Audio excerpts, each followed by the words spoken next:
Greetings, everyone. Nathan Nerdarchy here from Nerdarchy for Nerds by Nerds. And today we are playing Spelljammer, 5e Homebrew and we have several guests. We have Benjamin Scott from Puffin Forest. He's playing Nub Nub, the Bopey Druid. We have Megan R. Miller, fiction author of The Chronicles of Drasul, 404 Killer Not Found, and more, available over on Amazon. She is also a contributor over on Nerdarchy.com. She's playing Seercass. We have Anthony Amato of Cardboard Fortress Games. You can get their games Resistor, Laser Rider, and Centipede at your local game shop or online. He is playing Augustus Glope, Tiefling Ooze Warlock. Myself, I am Nathan Nerdarch. I am playing a five-hand Stan, a Mantid Arcane Trickster. I've been over at Nerdarchy for about 40 years now and do mostly adventure and homebrew products as well as other things over on Nerdarchy.com. So with us as the DM, we have Doug Hovak. He is our Nerditor-in-Chief at Nerdarchy.com, and Doug will be our guide and games master today in the world of Endless Horizons Spelljammer. Hey, Nerder Doug here from Nerdarchy for Nerds by Nerds. Like Nate said, we're playing 5th edition Dungeons & Dragons in a Gonzo Spelljammer mashup of our own creation. Before we get started, we have our house rules that we'll go over. All the characters start every session with inspiration. Players can use their inspiration to give me disadvantage on any rolls I make as the Dungeon Master, and we're using the alternate from hit dice to heroics supplement that's in the Nerdarchy store, so they can use their hit dice to do neat tricks and things in combat. And before we get started, I would like to dedicate this episode to chef, author, and television personality Anthony Bourdain, who died from suicide last night. In the description, you'll find a link to the National Suicide Prevention Hotline, and I want anyone struggling with depression or mental illness to know there are people you can reach out to. They have resources there for people to help others in their lives who might be struggling. You don't have to be a mental health professional to help a loved one who might be in crisis. So, last time you had met with the Mantid Ron, who you had freed from the Sugar Dimension, and you dropped him off at Apathia's Haven, which is a resort town built on the back of a Kindori, which is a space whale. He got in contact with Stan to invite you to the Dark Star Lounge to introduce you to Waylock Gold, who was an Eladrin that he had met and fallen in love with. They had asked you if you would cater their wedding. And he had mentioned that there was a couple dishes that he particularly wanted for the wedding, like his great aunt Maylorn's favorite blue saffron risotto and the Gold family's favorite elemental escargot, which you had traveled to the backside of the Kindori to find. Stan, you have a bundle of large blue crocus fronds slung over your shoulder, while a large collection of miniature flail snails bob around inside Moisty's gelatinous form. And you have returned to Illrigger with these ingredients. Fitzroy was back as well after being interviewed for Food and Space Travel magazine. But upon coming back, you find that one person who is not aboard Illrigger is Karen Vole, which is unusual because the young man almost never leaves the ship.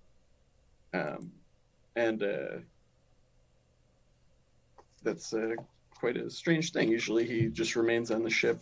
He's the young man who had the gem floating around his head. That's right. I would have noticed immediately because I want that gem. I'm waiting for him to put it down. Yeah. Yeah, most of the usual crews around. There's some people that have disembarked to, relax and get some R&R at Apathia's Haven. Can I ask around on the ship? What happened to him? Yeah, actually nobody really seems to notice except Jarek, who is the time drifter that you've been traveling with for some months now. And he says that he saw Karen early this morning disembarking the ship. He seemed kind of in a daze, and the green gem that normally is orbiting around his head was like fixed in place before him, and he was just kind of like stumbling off the ship.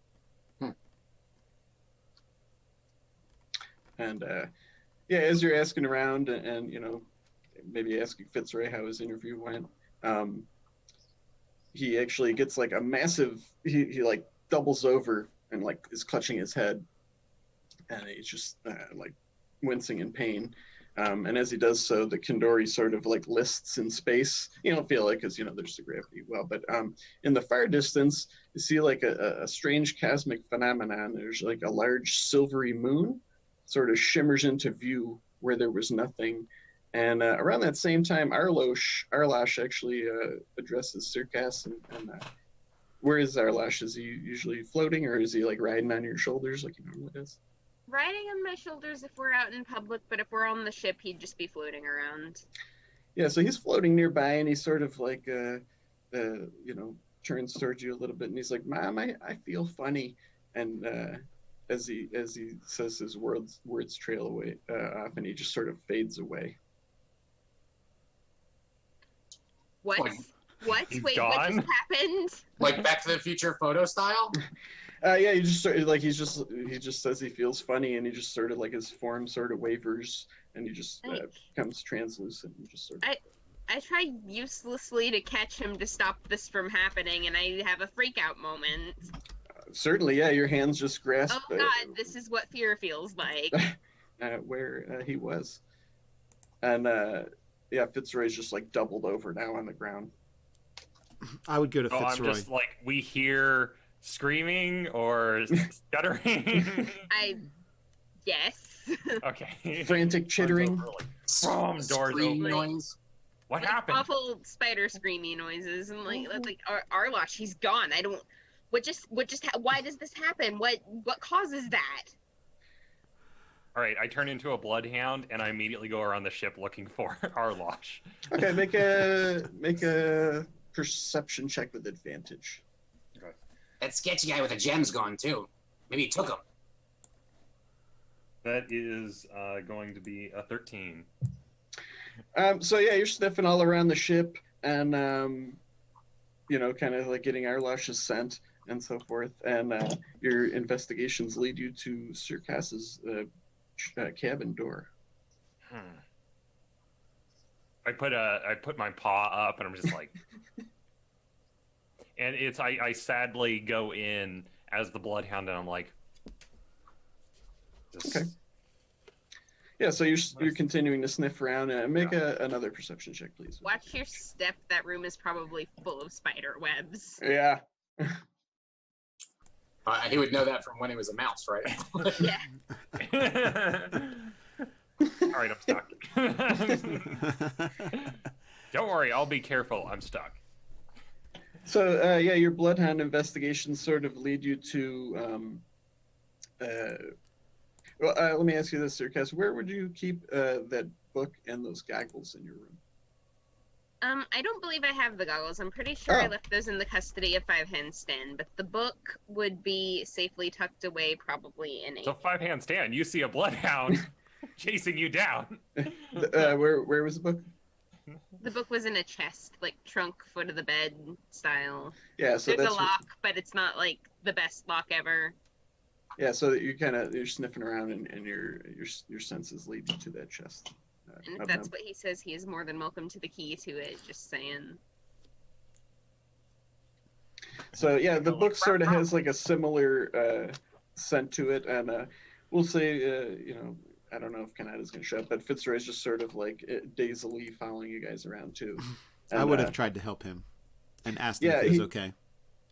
He says, "Oh my God, I'm just getting like a massive influx of like just extraplanar energy. I've never felt anything like this before." And he's like pointing up towards that moon. And he's just like, it has something to do with that. Can I'll like rub my eyes and try to like get a sense of magic going around here? Sure, doing that kind of check. Dice are a thing. I would probably turn back into Bopi form, and then I would talk to Enzo, and the captain, because he has a connection with the Spelljammer. He had lost it. So I'm wondering, he's more sensitive to the void. So I would. Yeah, absolutely. Yeah, you find him down in the joint, hanging out with Chunder at the mess, the bar. And Captain Enzo, is there anything weird you noticed with the magic? Like, we're having some weird stuff. Fitzroy, he's having issues. He's like, well, kind of dazed. And then we have Arlosh has just gone, just vanished, just like he was there and then he not. Yeah. Sure. Yeah, as you meet him, he's actually seems like pretty animated talking to Chender, and he's like, "Oh man," he's like, "When did this happen? Just now?" Just now. He's like, "Yeah." He's like, I felt like a surge of energy. He's like, that connection I have to my patron was pretty. It's been getting a little stronger. He's like, but just all of a sudden, he's like, I just got like a really powerful surge of connection to it, and he's like, he's like, I got a vision in my mind of the Spelljammer, and it's like, it seems like it's just kind of floating. I just saw it like floating in a sort of opalescent mist. But he's like, I don't know what it is, but he's like, I just feel like, I don't know, I just feel like stronger power than I have in quite a while since that thing hatched. Okay. All right. Thanks. And then I go back and I tell Circas what he told me. Okay. I open the chest. Like, I also on the off chance. I also go to Augustus. And I'm like, what do you think we should do, boss? Well, we can't let our subordinates escape like this, and plus he's got that big gem, so we should track him down. I rolled a 1 on my Arcana, by the way, and then I rolled a over 20 on my bluff to not give away that I also had a weird vision to the rest of the party. Okay. So yeah, you said you retrieved the book, Circas. What are you doing with it? Flipping through every page on the off chance Arlosh is in there because I'm not thinking straight right now. I'm just like in panic mode. You have the book open and it's like trying to dump it out. Where is he? Is he inside here? Like, are you playing hide and seek? Clearly the book's evil. You should give it to me for safekeeping. This is not the time or the place. Augustus. I mean, I know some things. I can give a look at it if you want me to. I give you a hard look, and I'm trying to tell if you're shitting me or not. I mean... And finally, like... What am I? I hold the book out, and I'm like... You will hand this back when you're done with it. This is a matter of utmost seriousness, and you will take it as such. And I will pass it to you, and like all 8 eyes on you. Of course, Dread Mistress. Of course I will. I will snatch up the book and give a flip through it. I don't remember what was in this book when we first found it. This wasn't the one with the weird maps in it, was it? It was, yes. Oh, okay. Yeah, you found it with those goggles that. It had maps. Who is that? Stan. Stan. Yes, I have the weird goggles. It had maps to like some kind of dark ocean. Yeah, to a series of crystal spheres beyond what was referred to in the book as the weird. I think if I remember correctly, I had made copies of it. Mm-hmm. Of the maps, at least. Yeah, and those goggles actually had. I don't remember. I think Circas looked at it with the goggles on. There was like lines between the lines of writing. Well, can I see them goggles, Stan?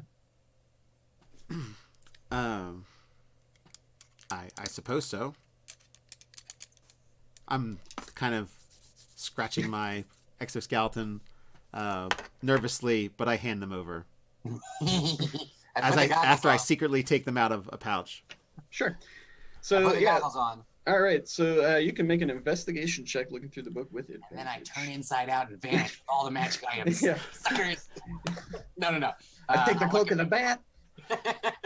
All that shit. I will look at the book, but I make sure to kind of keep it close to me so people aren't looking on my shoulders. Yeah, so you can make an investigation check with advantage. Investigation with advantage. I'm actually not terrible at investigation. Right.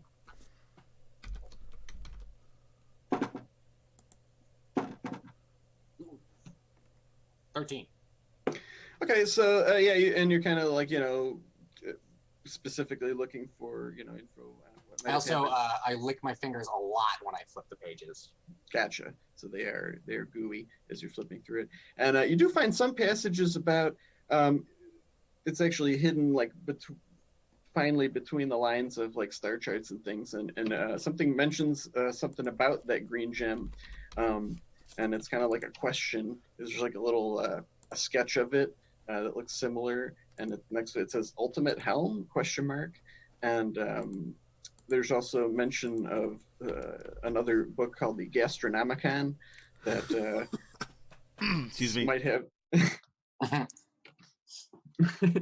that seems to suggest that this tome might have some means of wresting control of such an ultimate helm. There's a lot of passages about Vidani space, how it is still under the thrall of Lord Volcaran even after all this time, and the people there that were on the ship where you found that book had come here looking for some sort of help for their beleaguered crystal sphere system. As for stuff about Arlosh in particular, there's nothing about an individual small jammer, but there is also hints that like there's a lot of those in the universe, and they sort of grow from these eggs, and using the ultimate helm is sort of related to increasing the bond with such a creature. So if I'm understanding correctly, this gem would be like a control device for this, for yes, for like a what do you call it, like an adult spelljammer creature. Okay, so that's not how the control helm works on our ship, though, right? No. Okay. I will relate that to the party. That clearly, what was this guy's name again? Kieran. Clearly, Kieran has absconded with your child using some kind of dread magical means. He's stolen him and taken away to this Vidani space to enslave him to his dark will. Oh no, that's terrible. Remain calm, and that doesn't sound like Kieran. And I deadpan this, and you can tell that I'm in I'm gonna rip somebody's lungs out their nostrils and laugh as they try to inflate angry right now. Seems like he's gone. Oh well. You guys, let's make a perception check. I kind of as he says that, I start scooting myself in between the two, kind of you see a little Bopey head between Augustus and Circas. Okay, it's probably a lost cause. This Vidani space sounds like a real bad place. We probably don't want to go there. Making sure no one gets. Well, you don't have to if you don't want to, but you won't be stopping me. I mean, so there's only one ship. So with those goggles still on you too. don't have to be on it. You do notice faint wisps of an opalescent sort of misty trail, sort of leading away from the ship. Leading away from the ship? Yeah. Well, I might have a clue as to where he's going. I mean, let me think about it. I can almost smell him. The nose knows. Let me follow the scent. You can come along if you want, Circas. I mean, if you're willing to, follow me. I'm still between the two. I just want to say that. Sure. In case there's any lungs being ripped out. I will. There's currently a Bopey. The book is probably a little. The book is probably a little stained. I will put Pages it in my cloak pocket and start following this trail. Okay, so you see Augustus just sort of weaving his way through the city. Is everybody else following as well? I keep an eye. I tell Moisty to keep an eye on that spider. It's like, no problem, boss.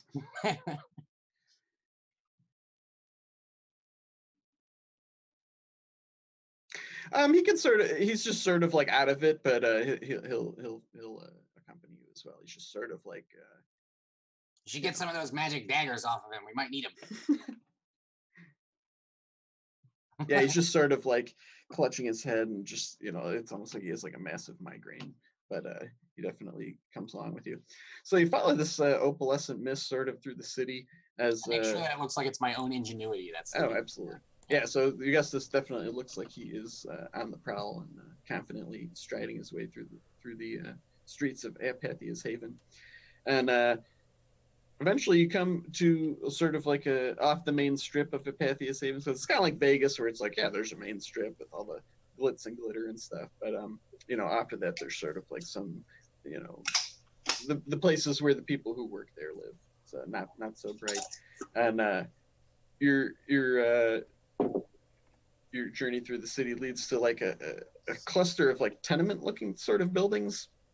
And you see that little trail of mist that you've been traveling with sort of like spreads out, and it's covering the whole block of these tenement buildings. And as you actually get closer to, you start to see like, I don't know how to describe this. There's like almost wisps of faint like faces and things in the mist. And Stan, you actually notice too from the pouches that you carry, there's a kind of like little glow of light coming out from inside of the pouches, like several of your pouches. What's that? I point. I'll check it out. So you open it.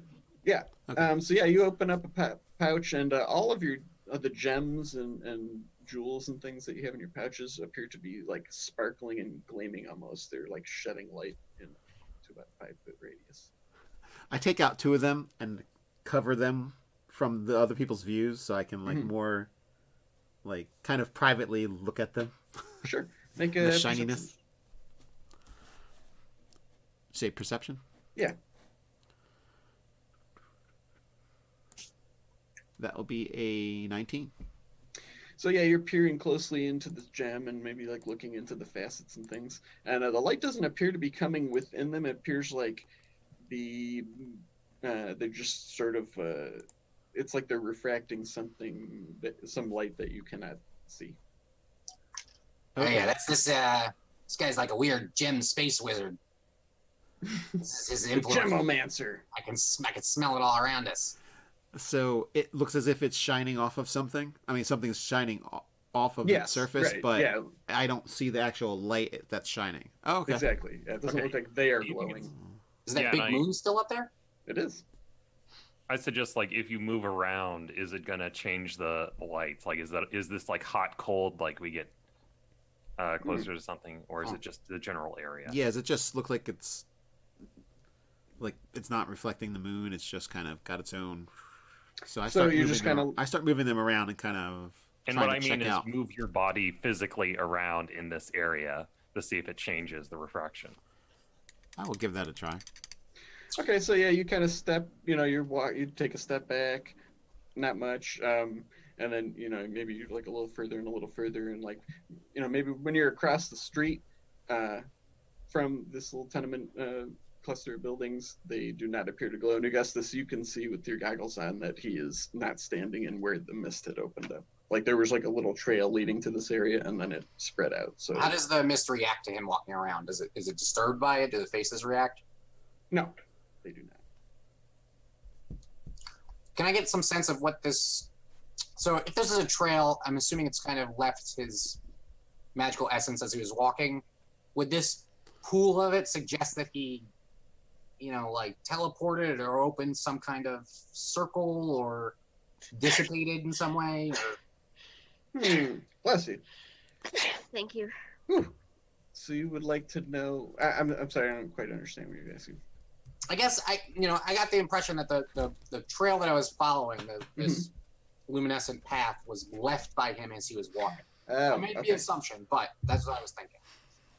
Then he got to a place and like teleported or went through a portal or evaporated or something, and then therefore his like residue spread out in an area. Oh, I see what you're saying. No, you're more getting the sense that like maybe he was drawn here by this misty force, and this is sort of like where it is concentrated.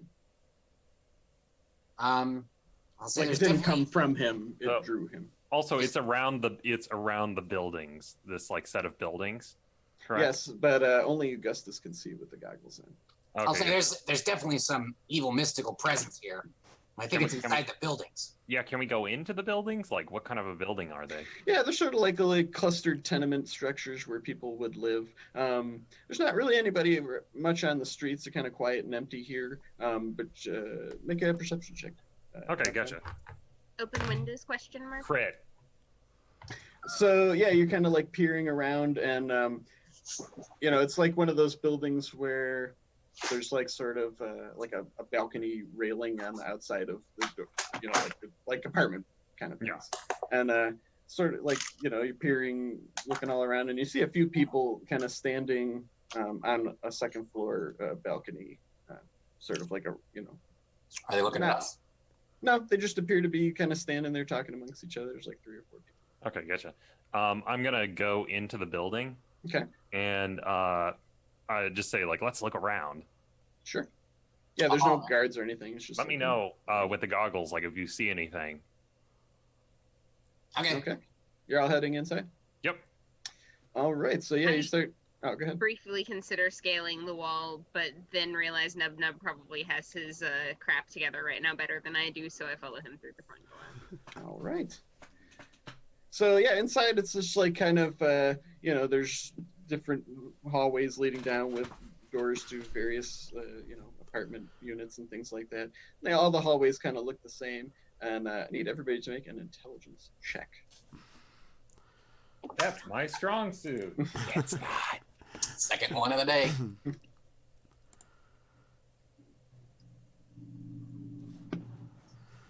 14.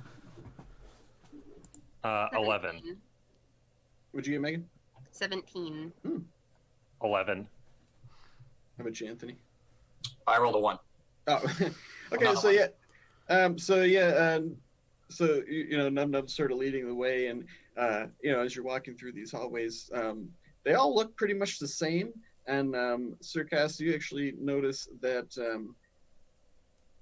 it looks like you're passing through the same hallways several times, and you actually notice too that like every so often there's like kind of we'll say, like just people languidly like sort of like slumped over in the hallway, like laying down in the thing, and at one point you notice like we've actually passed those people before. I clear my throat softly and point this out to Nub Nub. Mm-hmm. We passed. So you point out that we passed them before. Mm-hmm. Yes, like does that transient look familiar to you? Yeah, I think we passed them, but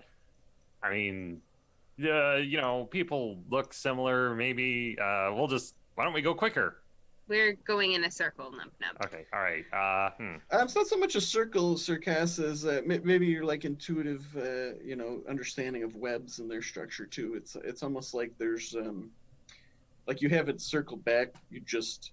You've been going forward, but somehow ended up passing the same places, and you do get a sense of like how you might be able to navigate this thing. So you can sort of you give advantage to Nub Nub's efforts to navigate this place. Why don't you use some of your silk to leave a line behind us? That's a good idea, actually. I will give you credit for that. Like, I'm full of good ideas. We'll attach a rope to something. Sure. And assist. Yeah. Sure, yeah, and as you continue making your way in, some of these sort of transient people that just seem like really out of it, and they're kind of like dazed and half conscious, but some of them like kind of look up at the webs as they're going by, and they kind of touch them like, oh, cool, man, you see that? They just seem like intrigued by that. Is there a consistent plane of this mist in here now that we're like in this? Yes. So there's just a level, it's like horizontal plane of it, Mm-hmm. and there's still faces on it. Yeah, they're not like really distinct, just sort of like. Actually, make a perception check with advantage. Did you say advantage? Yeah. Okay, good, because can't break a 5. Yeah. As I say, hey, rolling crappy today. Well, if it looks sort of like a face, I'll like poke it in the eye and stuff and see if it reacts. Sure, yeah, the mist sort of like, reacts as smoke might, it sort of dissipates. Okay.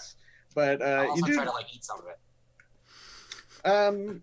It actually tastes kind of like kind of good. It has a pleasant sensation. And what'd you get on your perception? Me? Yeah. Oh, 8. Yeah, okay. So yeah, they're just kind of indistinct faces and stuff. Okay. But yeah, you just and to you guys, you guess this kind of like move, trying to eat air basically, and just poking at the air. Your instability concerns me. Is something wrong with him? Just getting a taste of it. Just getting a sense of the space, you know. It's magic stuff. You wouldn't understand. Sir Cass, make another intelligence check, please.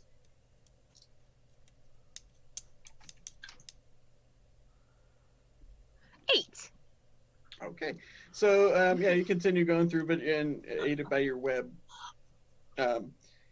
excuse me, you managed to not have doubled back, and down one hallway, you actually hear start to hear like a thumping beat coming from like further down at the end of a hallway, and there's like a few more of these languid people sort of like slumped over against the sides of the wall in this particular hallway. I'd nudge one of them and ask them what that sound is. Like, it's the party, man. Like, it just keeps rocking. We just needed a break. I just needed a break. It's too much. The party. Yeah. We are a party. They're like, that's That is cool, good. man. Then you're in the right place. Okay.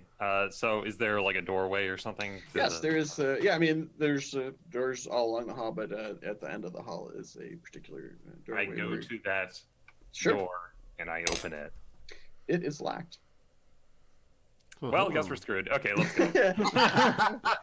And we'll pick up next week with the lock. Knock on the As door. soon as he You know what? touches the handle and tries to open it and it doesn't go, I like immediately take out things to open it. Yeah, sure. And it is like just really like bumping, thumping. And like musical right up sounds by his behind shoulder us.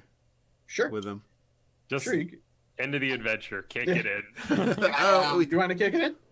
Something. What, No, what no, do you guys want no. to do? Can't get in is what I Oh, said. can't get in. While he's picking the lock, I just want to put my hand against the door to really feel the.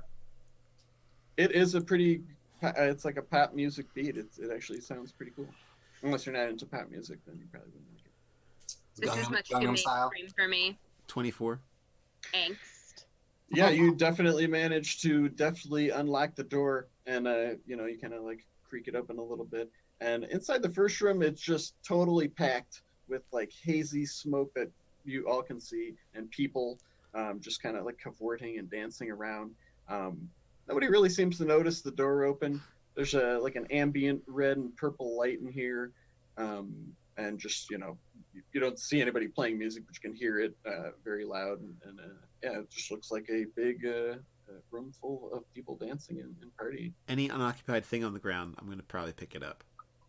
There's people on the ground. There's just like empty, mugs and plates and all sorts of just trash. Arlosh. I'll take one of each. Arlosh. Arlosh. Arlosh. Keep a lookout for a big floating gem. I want to climb on the ceiling instead of navigating the crowd like a normal person. Sure. So you're all heading inside. Yeah. Okay. So then everybody make a wisdom saving throw. Oh no. I should have figured this was coming. Woo-hoo. 20. 22. 19. 12. Okay. So yeah, Arlash, you kind of skitter up to the ceiling and roll real quick here. Nobody seems to notice you. Maybe one person just kind of like laying on a couch, kind of passed up and just like looking up, like, "Hey man, there's a giant spider on the ceiling," and people are like, "Man, fucked up, dude." I just realized I can use, because it's kind of dim with the fog and stuff. It's probably I might be able to turn into a bat and Okay. then like kind of fly You around and be scouted. Definitely can. And Stan, yeah, you get a few strange looks. I mean, there's mostly humans and your standard races in here. But they just seem mildly amused for a moment by a big swole mantis creature walking through the room. It's kind of difficult to get through just because you got to like push through people and obstacles in the way. But Augustus is you kind of like take a big inhalation of like this haze and smoke in here as you come in, and you are confused. So I need you to roll a d10.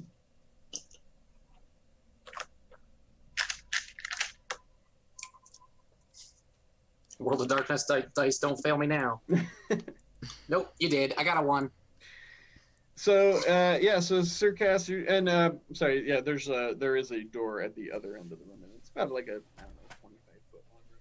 So Augustus just starts like wandering around randomly in the room. I'm not entirely out of character.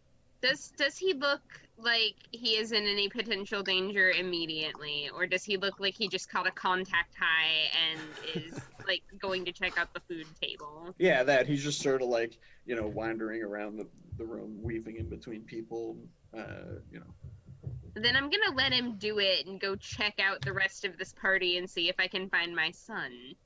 Sure. He's too young to be here. Rip somebody's butt. He's into that vape life. Come on. We're gonna have a talking to when we get home, young man. So yeah, you can make a perception check, Circass. If you think you could just teleport to a party without talking to me about it, I would be sick. I almost ripped someone's lungs out.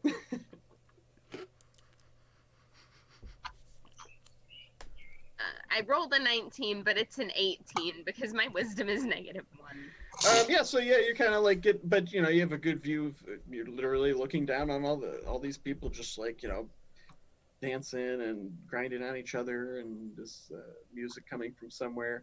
You don't see Arlash or anything other than people partying and stuff in this particular room.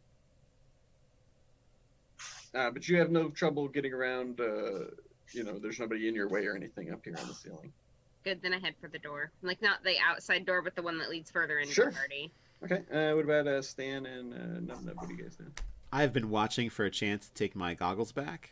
And do I notice that Augustus looks more strange activity-wise than normal?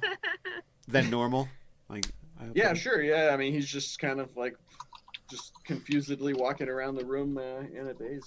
So I'll get in front of him and wave some of my hands in front of him. Okay. I mean, you still have your senses, you guess, as you can see him. Do you still need my goggles? I want them back. Get bony claws out of my face. Goggles. Goggle me. I give you one of them. Let's split them. They're attached. We went through this before. That is a set.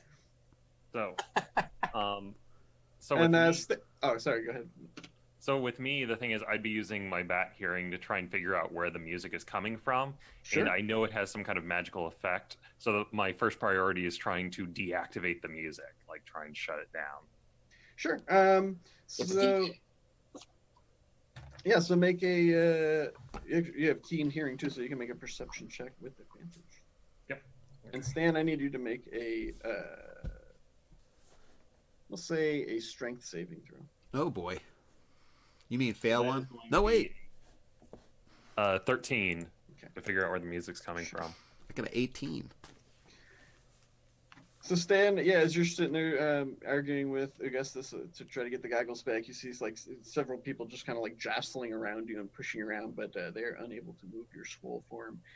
Nub Nub, you're flying around and your keen hearing detects that the music seems it is not just coming from nowhere. It is coming from further in beyond the door, but you're not sure exactly a distance. But it's not just like emanating from nowhere. Okay, I fly in that direction to once again try and figure out where the music is. Sure, it appears to be beyond the door that Circass was heading to as well. Okay, I get to the door, and I assume the door is closed. Mm-hmm. It's just like an apartment door, like between. Yeah, I turn back into my normal Nub Nub form and then try and open it. It opens up. You see in the next room is lit with a green light, and in here it's just like, in the room that you entered in, the partiers were sort of just like grooving and having a good time. Here they seem more as like a mosh pit sort of situation. They're very aggressive, kind of like slamming into each other and so you actually see some of the people appear to be like fighting with each other. Okay, you see punches thrown and things like that. It just seems more like an aggressive feeling in this room. All right, and once again, I keep going farther to try and get to the source of the music. Absolutely. So you can make a wisdom saving throw.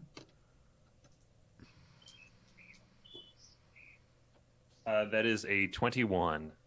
Yeah. So again, whatever effect is causing these people to continue partying does not appear to affect you. And there's another door at the end of this room. It's a little more difficult to get through just because people are really jostling and throwing things. And actually, make a dexterity saving throw. 10.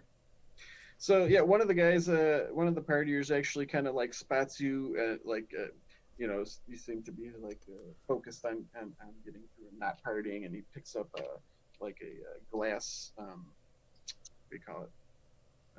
A glass like water pipe, and just chucks it at you, and it actually hits you in the back, and it does 1 point of slashing damage to you. You've been hooked. Okay. Yes. And then what about Circass, Nub, and Circass, Augustus, and Stan? You're still in the initial room, is it? Oh no, I headed for the door, and I'm going to be crawling along the ceiling. If he opened the door, that will make it very easy on me. Yeah, you go scuttle down and and definitely scuttle in there. I'm trying to explain to Augustus how they need to stay together, and I should have them back if he doesn't need them anymore. And I'm showing him that by when they split apart, he gets thrown in the fire, and when they're together, I get handed them, and I am, yay! Augustus Doug. does not seem to care. Doug, I make a near psychic attack upon Five Hand Stan by just grinding up on him on what can only be described as a non-Newtonian Tootsie Roll dance. Oh no. You're harsh and his mellow, Stan. All right. Did he gave me one of the lenses, or it doesn't come apart? No, I didn't break him apart. Okay. I didn't know. I wouldn't do that. Okay. I'm going to look around for Nub. He's usually good at explaining things to people. Sure, make a perception check. All right. 15. Actually, make it a disadvantage because he's small and he's kind of. Oh, that'll be an 11 then. So yeah, you look around, you see that the door on the other side of the room is open, but you do not see Nub or Circass. My character would have. So here's the thing. My character wants to contact them about it, and so he would be like, "I'm going to use Animal Messenger. Is there a mouse?" And there's probably not one. Correct? No, there's like vermin and stuff in here. I mean, it's kind of like a trashy tenement block party. There's All right. A People just basement leave rent food. party. I'm people going leave to food around. have the mouse, Mhm. and I'm gonna give it a message because I can't because of the music I can't just like shout back to them. Yeah. I would say like, "Oh, I found this door. There's a doorway going through here. There's some green light. I think the music's coming from this farther door down the way. I'm gonna go check it out. I'd like you guys to come with me." And I'd set the mouse down and send it back to talk to Stan and the other two. Sure. So yeah, Stan, as you're sitting there futilely talking to Augustus, a mouse scuttles up your carapace onto your shoulder and is sort of like whispers this message. You hear Nub's voice coming from it into your ear holes. Okay. I psychically say thank you to the mouse and then stick him in my pocket. I thought that's what he was going to say. And then I bite his head off. And Thank you. No, I stick him in my pocket so he can like look out or like climb around. Okay. Make an animal handling check. Oh boy. Oh I man. had a pet mouse that used to love that. That is a 16, sir. You gently, you kind of like cup it, and it's, it seems pretty into it. It's just like riding around in your pouch. Maybe it kind of burrows down to see what's in there. You got all kinds of stuff in your pouch, right? It's a pretty clean one, but it's probably got Okay. some old cheese or something in it. Yeah, It has some crumbs and things. It has some of the death cheese in it from the Catalepus or whatever it was. Yeah, he's loving that. Fromage de mort. Yeah, Mhm. fromage de mort. So So Augustus. you both have been in there for a while. I need both Stan and Augustus to make a Constitution saving. Oh, I failed that. I'm going to use my inspiration for it. Okay. Of course. I crit that one. Okay. Got So, yeah, 15 you're- now. 20. Oh yeah. So yeah, both there's all these strange smokes and powders and all sorts of things floating around in the air in here, but doesn't seem to affect you. I mean, you feel like feel pretty good, but nothing too terrible.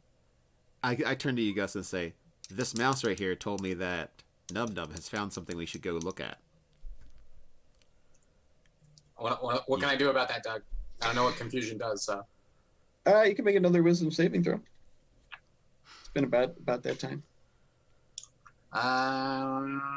16. So maybe Stan's kind of like words sort of like before he was just arguing with you about getting these lenses back, but now he's actually like presenting like, okay, we have a focus of everything, and it kind of like snaps you to, and you feel a little more You're not clear-headed. gonna eat that thing, are you? What? What thing? The mouse. What mouse? Fair enough. Give me We those. got my bone-covered compatriot. Give me those goggles back. And I start walking. I'm waiting for an opportunity to snatch him off his head. Make a When I least think he's going to be ready for it. sleight of hand. Oh, go ahead. Oh, no, I don't want to jump. God, you know it. Make a sleight of hand check with disadvantage because you're trying to swipe them off his person. I really hope this works. That is still a 17. even So with yeah, you do. disadvantage. You're kind of like ushering. You guess this forward, and you do manage to like kind of like slip him off his head. So you guess this. Yeah, all of a sudden, that mist that you've seen is no longer. Oh man, it's gone. And I stow them so he can't see them. Hey, Nate, give me a sleight of hand for stowing them away somewhere where I can't see them. There you go. Oh, okay. 19. Oh yeah, I can't do that. I get a +9. Yeah, I was gonna slide it back out of your pocket. So yeah, you managed to catch up with Nub Nub. He's sort of being jostled around. Yeah, he's crowd surfing. You walk in there, and he's crowd surfing. I thought you were a bat. No, I'm waving. I need help. And they're crowd surfing me. I wave back to him. And as you both go into that room, I need you both to make a dexterity save. Rock on, Nub Nub. Augustus and Stan. Like Okay. You see the panic in his face. What kind of save? Dexterity saving throw. You see 13. I'm getting like tossed. I got a 6. All right, so yeah, both of you people kind of detect that you're not there for a party as well, and Stan, you take 4 points of bludgeoning damage as somebody like whizzes like a metallic tray at you, and Augustus, you take 2 points of bludgeoning damage as somebody throws something at you as well. They just seem to be like they notice that you're not partaking in the revelry. I'm partaking. You said there's a mosh pit here? Yeah, it's just like people are just like jumping and slamming into each other and things like This that. is not where I thought this ability would come into play at all, but I'm gonna use it. I'm gonna jump into the mosh pit, full on belly flop style. Let's do this thing. Okay. I am a very heavy man, and I have an ability that says that I take half damage from anything that's crushing or falling. So I am going to wield that to my violent mosh pit advantage. All right, and I think you can also squeeze through spaces too, I right? can. I'm going to wield all of these to be just a disaster on the mosh pit floor. Oh yeah, man. I'll You teach these guys a lesson. They will also come away very sticky. make a Oh, just This make is a a do right here. Let's do this thing. just make like an attack roll. Is this like Jello Foo? Yeah. I got an 8. I don't know what my bonuses are for it. I don't know. 11 with proficiency. Okay. So yeah, Stan, And you if it's strength based. yeah, there's commoners and things in here. So Stan, yeah, you see Augustus just kind of like throw himself goopily into the mass of people, and he's just sort of like like getting all jostled around and wiggling and wiggling around, and he has no trouble kind of like getting through these people, but he is also wrecking house on this mosh pit. Yeah, let's all meld together into one big old glob. Yeah, make a persuasion check, Augustus. Oh, shit. Okay. These rolls. No, I'm using advantage on that one. Okay. Screw it. That's more like it. 23. So you shout that out, and people are like, yeah, and they just start like trying to mimic you and everything, and it just gets absolutely insane in there. I've distracted them. Yes, you are sort of like there is it does sort of thin out as everybody sort of like compacts around where you guess this is, and a normal person would probably be crushed to death in there, but you're kind of just like squeezing between the people and everything, like sliding your way through. Your view of the room sort of opens up a little bit more, and there's another door on the far side of this room, and the music seems a little less from beyond this door, but it's still just kind of like bumping and thumping all over the place. So none of them have said something about finding where the music is coming from. Is it seem like it's in this room? No, it just seems like whoever's playing music is playing it incredibly loud. Okay. And by the way, I pick up that metal tray. Okay. Yeah, it's just sort of like a flat metal tray with like it looks like something maybe your grandma would have, to have like a tea set on and stuff. Make a perception check. Stan. Okay. 26. There appears to be some sort of like powdery residue on it that's sort of like flung off when it was flung at you.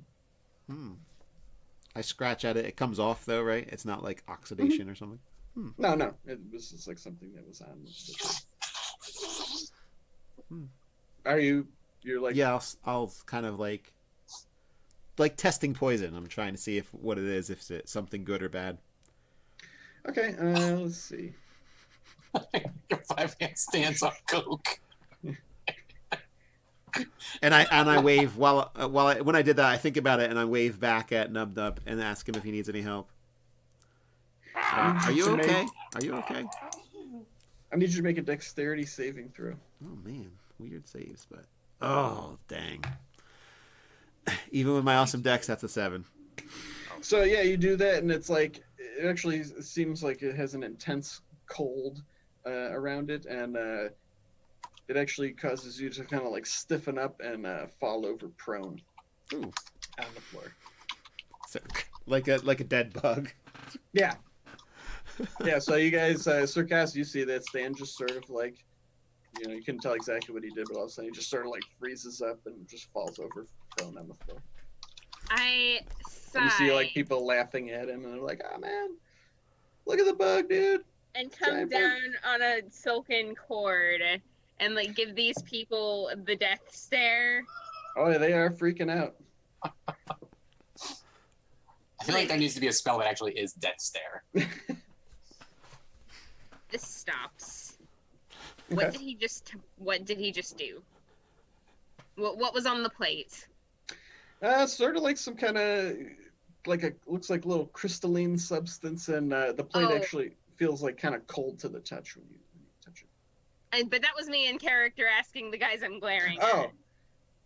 They're like, "Oh man, I don't know. Every so often, they just this party there's all the best party favors here, and like they just keep, every so often people just bring out stuff, and a guy has like a little vial of sort of like this reddish powder, and he's like, "Hey, you want to try this? You fools don't even know what you're taking." It's a good time. It's like, that's why we come here, man, to party. I don't know. And you see him kind of like, he kind of takes like a finger dab of it and just kind of like licks his finger, and you see him just kind of like he starts sweating immediately. I take some of that and then proceed to bring it to Stan, because if the cold stuff froze him, the hot stuff should fix it. Okay. That's how drugs work. Yeah, that's totally how that works. I mean, at least at the time, that's how you think it's Sure. gonna work. All right. And so do you like stick it in his mouth? Like, yes, that's how it's done. I don't. All right, like, Stan. hey, do you want this? No. Yeah. And it's like, don't do it. It's like, I think I heard, go do it. I think Stan, I take 2 points of fire damage. But you do so, like Stan just sort of like, "Ah!" like shoots up from where he was laying on the ground. You do take 2 points of fire damage, but you do feel like recovered from whatever it was that. I immediately. Right, I'm gonna like shoulders with 2 hands, and the other 2 are like checking you over. I'm like, are you okay? I I'm am just very. kidding. I go back to being frozen. I'm scared. I'm worried about getting wrapped I up. stop touching you and back off.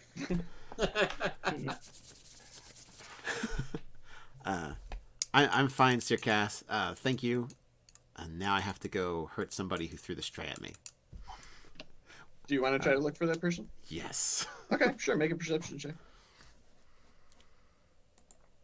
Yeah, an 11. Just kind of gets lost in the crowd. He might be in the mass of people swarming around Augustus, or who knows what. I got distracted. I think Nub Nub needs help. Yes. Sorry. What were you doing, Num Num? So I told that to Sir Cass. He's going like this on top of the crowd, I guess. Yeah, basically, I'm stuck on the. They're surfing me, Mm-hmm. and I keep trying to get off, but it's like my small teddy bear body keeps getting thrown around. And they love it. Yeah, people are like, "Look how cute he is!" They're like, "Oh my god!" I'm a warrior of the Bofi people. I will not Respect me. disrespected. I have a red stick. I am not kawaii. I'm manly as hell. That's gonna be his new war cry. So anyway, I stick my if someone is trying to help me, someone is trying to help me, right? I am. I stick my stick out. Okay. Sure. Stan, you're trying to help him make a just make a dexterity check. Okay. Try and grab it. That's a 14. Yeah, you're able to grab the red stick and just kind of pull him off. People look a little bummed, but they quickly just start paying attention to whatever else things draws their attention as you rescue Nub Nub from crowd surfing. That's great. All right. If they were going to get angry with us, I was going to spin them around a little bit, but Yeah, I mean, if it looks like they leave us alone, I will not try to do anything. Yeah. Nub Nub will probably be mad. Door. Doug, I'm going to make sure that the crowd is like away from the door. Sure. Just kind of keep them directed on that side and distracted, and trying to get them doing a dance. Do dances to them that are maybe not possible with people who have a full set of bones. But I want to get them occupied doing this so that I can like delicately squeeze out of the other end and kind of squirt Okay, sure. the door. Squirt towards it. Make a performance check. See how well you squirt. At the door. Jesus, give me a break today, please. I rolled a 2. It comes out to a freaking 4. All right, so yeah, you're trying to do that. The rest of you have gathered at this other door, and you actually, you see the crowds that you guess this was in, and from one end of it, kind of like, it's almost like his form is mutable. You see him kind of like, you see his face kind of like push out from between 2 people, and it's like all smushed together, and then he literally just sort of like squirts out onto the floor. You'll take 1 point of bludgeoning damage as you're kind of like squeezed more than your gelatinous form can take it, but you kind of just like squirt out of this mass of people onto the ground right before the rest of your friends at this door. I will scuttle quickly towards the door that we are all trying to get to. Sure. And your character is just broken, like squeezing, resistance to crushing. Like this is your. Yeah, he's loving it, man. This is really out of hand.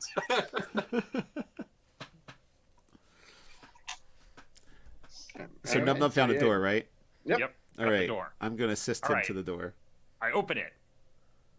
Okay. Try to open it. Do I open it?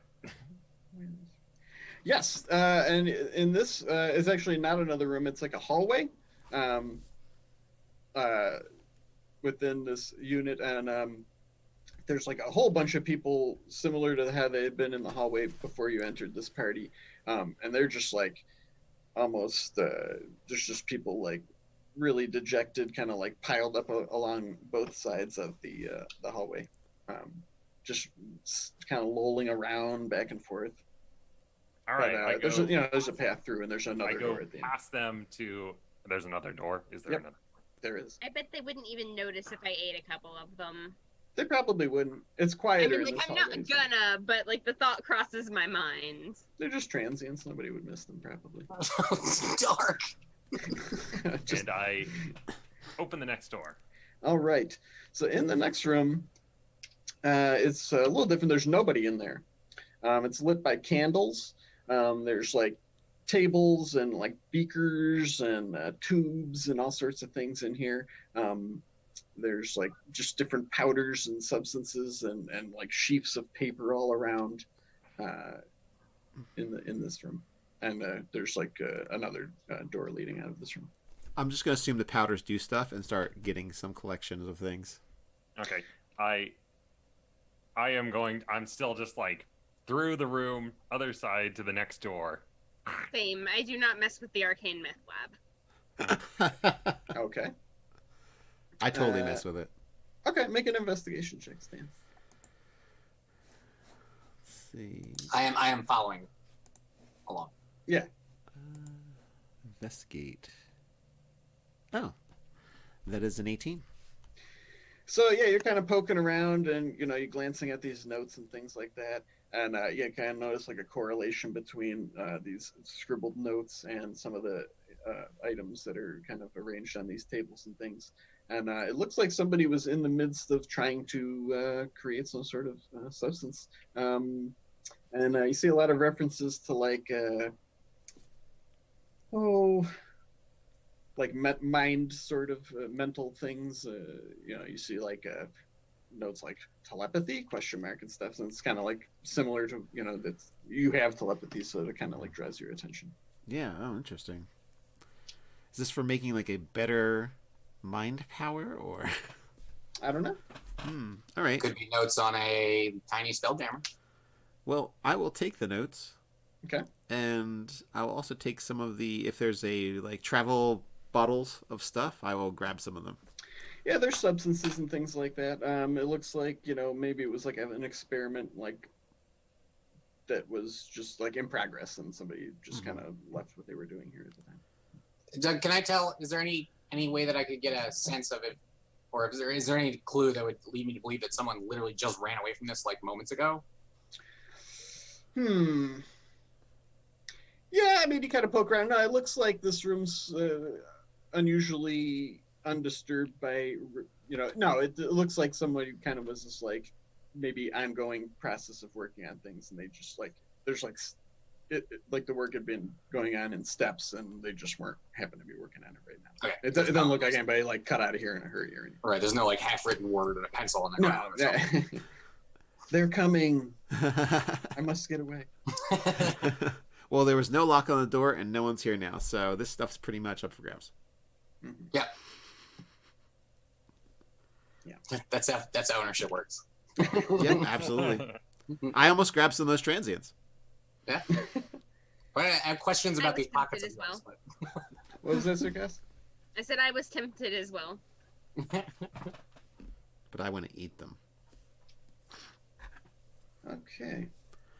So yeah, moving on then. There's the next room is sort of like a long and narrow room. It has a blue glow. There's the people in here are really rowdy. They actually seem to be playing some kind of game. You're not quite sure what, but there's people. They seem to be like two groups of people with like uniforms on and things like that, engaged in some strange competition of some sort. That's like rugby again. But this is kind of like an open room. So you see down past where all these people are jostling in the hallway and things like that. And you look down the floor, there's actually like markings on the ground about maybe 10 feet away from the door. And at the far end of this hallway, it's probably like 30 feet, 40 feet long maybe. It kind of opens up into a larger room with like a real strong orange glow. And everybody make a perception check. Pray for me. 16. 21. 6. 15. So everybody but Augustus, actually, you spot like, you kind of like looking down the hallway into this next room, and you see there is somewhat of like a small stage setup. There is a tall, thin humanoid down there. It looks like his whole demeanor is sort of like kind of orange. He's wearing orange clothes and kind of just like a soft glowing orange skin, and he's just kind of like dancing and singing, and there's like a crowd sort of like gathered around the stage, just like grooving to whatever he's got going on down there. Okay, so you have a crowd. There's a stage, or Yeah, so like in front of you, there's like a long hallway where these people appear to just be like, tackling each other and trying to like move back and forth down this hallway. And then that hallway opens up into a larger room where there is this performer doing something. going up to try and get to the performer. Sure. Figure out who is causing all of this. All right, so you will need to find that in my notes here real quick. Sorry.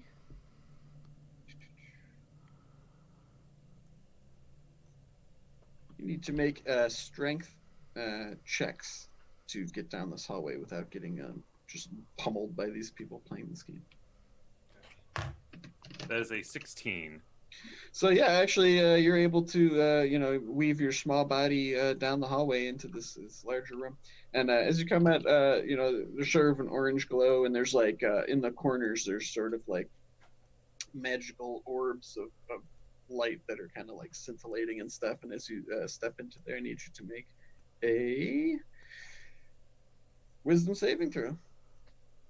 Talking to me? Yep. Okay.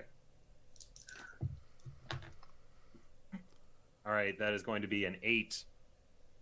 All right. So, as you step into this room, you're enjoying.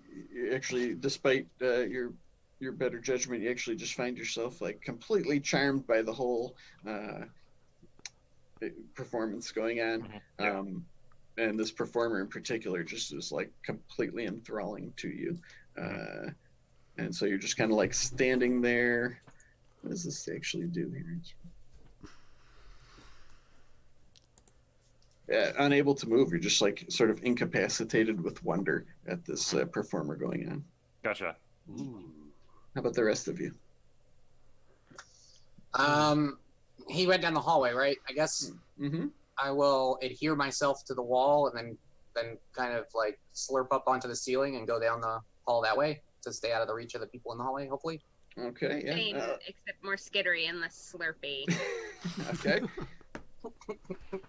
How about you, Stan? I will try and leap around through the people and dodge them as I come up where Nub Nub is. Okay, you can make an athletics check. All right. Oh boy, a 5.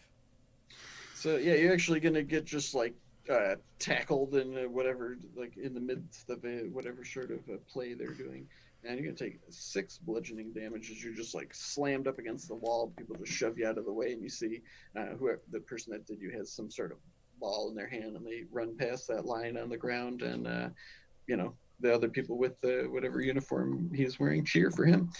But you do sort of manage to make your way down, and as you get to where that room opens up, you see Nub Nub just sort of standing there in wonder, looking up at this humanoid playing a awesome song at the stage.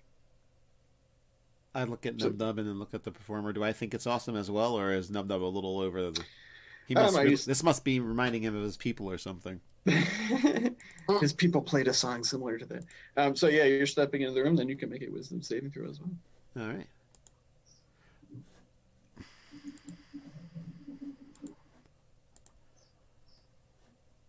That will be a 16. So yeah, actually, maybe it's just your insectoid mind or whatever, but find it particularly fascinating as you step into the performance area as well, next to Nub Nub, and he just appears to be enthralled by this joyful presence in the room. How about the rest of you?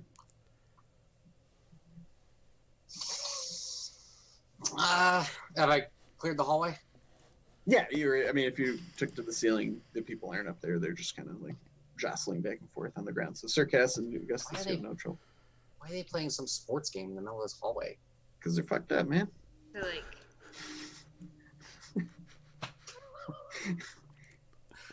I don't linger on that at all. I just go right in. My saving throw is 11.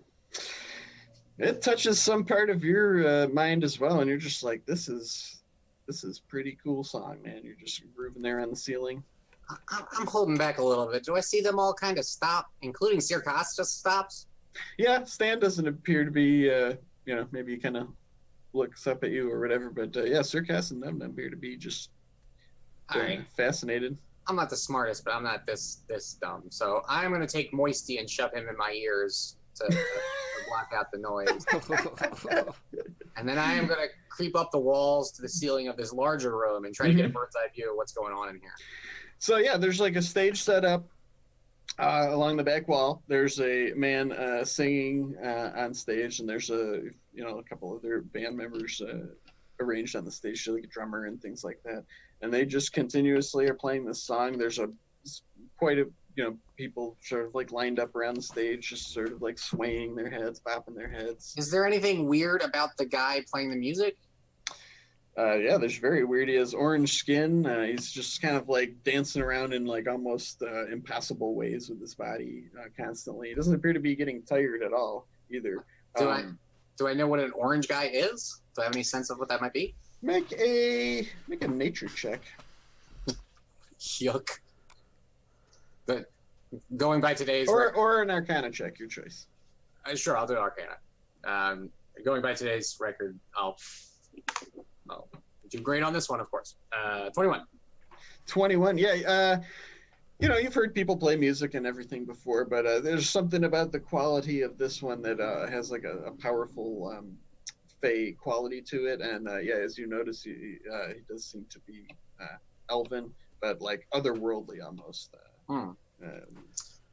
Is there like any kind of arcane markings on their instruments or anything? Do I get a sense of this is like a natural from him, or is this? No, there's nothing natural about it. It's very magical. Okay. And yeah, it sort of like looks up at you. Don't appear to be enthralled by him, and I think we should roll initiative actually. Oh boy. Yeah, it sounds like a good idea. 13 for Nub Nub. Okay. Wow, that's like the lowest you've ever rolled for initiative. Oh yeah. I also got 13. All right. I got a 20. You can go first, Sir Cass. I got a 15. All right. And this guy got 22. Doug, you said that their instruments do look magical? Yeah. Yeah, they're kind of just like, there's like maybe like an upright bass that's just kind of like standing there of its own accord while somebody's playing it. And, they're not mundane. There's definitely some magical stuff going on here. All right, so this thing is going to go first, and it notices that Stan and Augustus do not appear charmed by it. So first thing it's going to do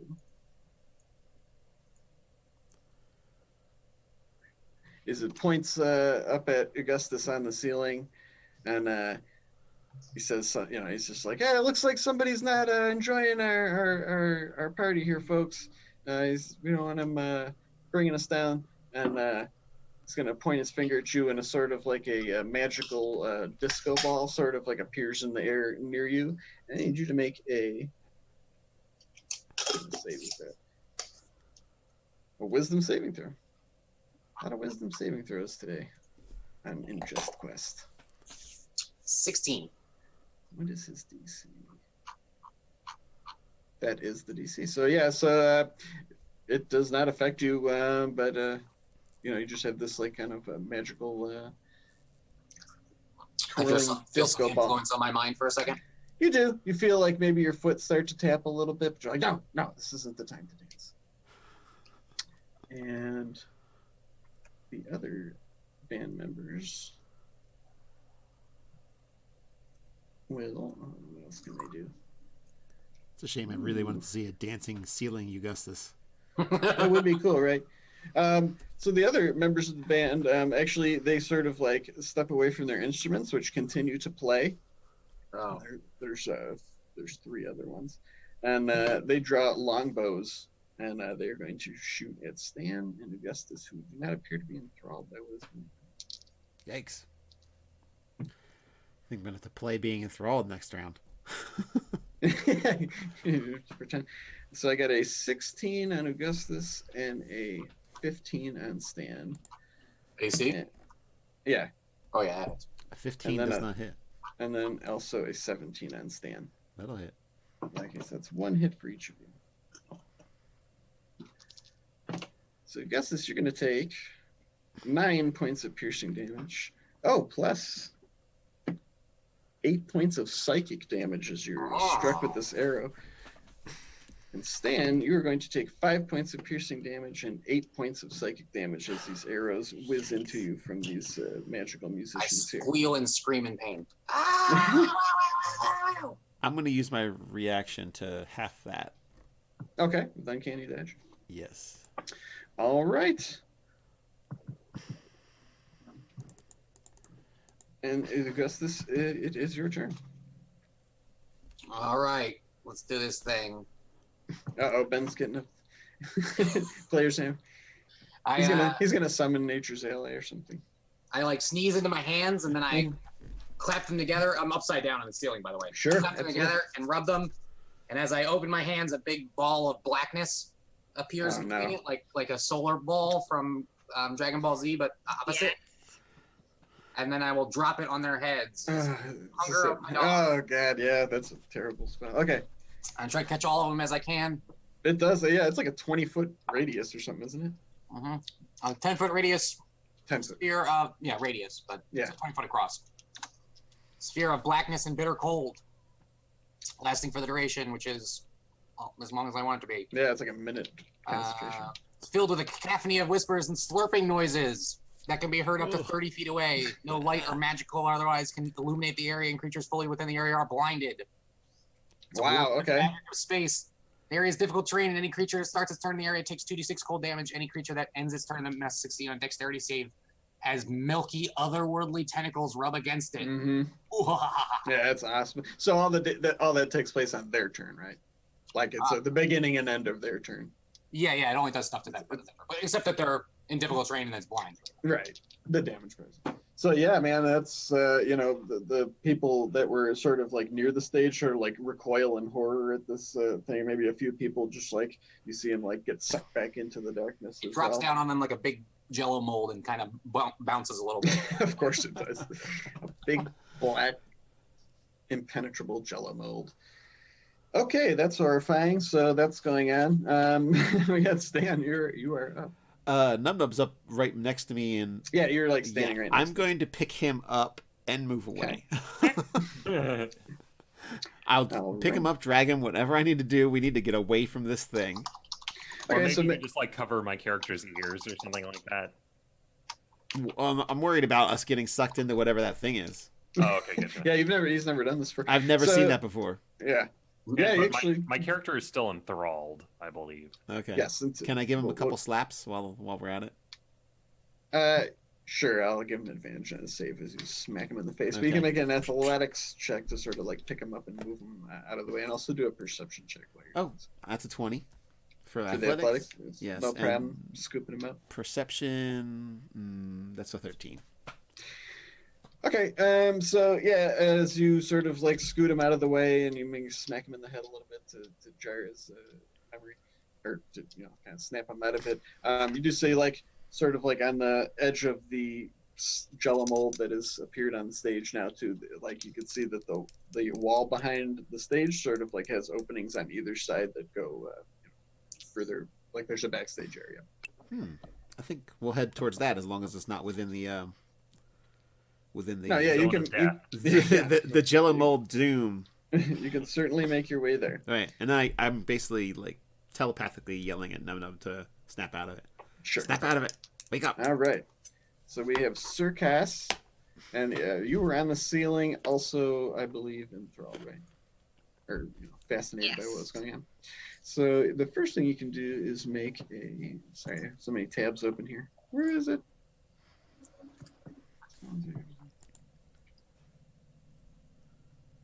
Make a wisdom saving throw.